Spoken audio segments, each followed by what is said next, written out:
May kwento po ako sa inyo. Kwento ito ng umutang at saka nagpautang, yung tumulong at saka tinulungan.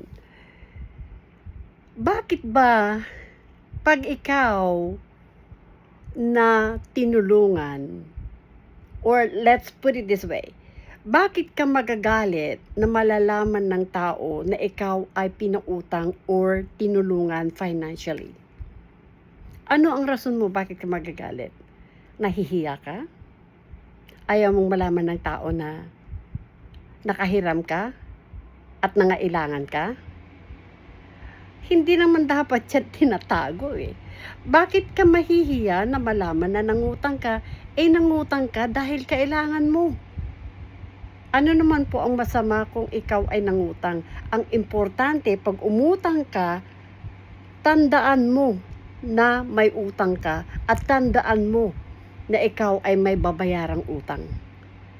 Huwag mong hayaan na yung pagkakautang mong yan ang makakasira sa pagkatao mo. Kung wala kang pambayad, kausapin mo muna yung inutangan mo. Na ipagpaliban muna yung pagbabayad mo kung wala pa. Siguro naman hindi naman ganun ka sama yung mga tumulong sa'yo. Dahil una't-una sa lahat, yung pagtulong nila sa'yo ay isang kabutihan na. Kaya suklian mo din siya ng kabutihan.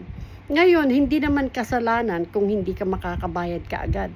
Pero the least that you can do ay kausapin mo yung nahiraman mo, yung nakatulong sa'yo, na give you time. Ako, pag ako ang nakautang, ganun ang gagawin ko.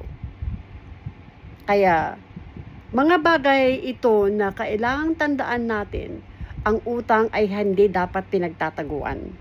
Huwag kang magtago sa nagamit mo na or napakinabangan mo. Yun ang word na gusto kong gamitin. Huwag mong pagtaguan ang mga tao na nagbigay ng tulong sa iyo. Tandaan mo na kung wala yung tulong nila, hindi malulutas yung problema mo.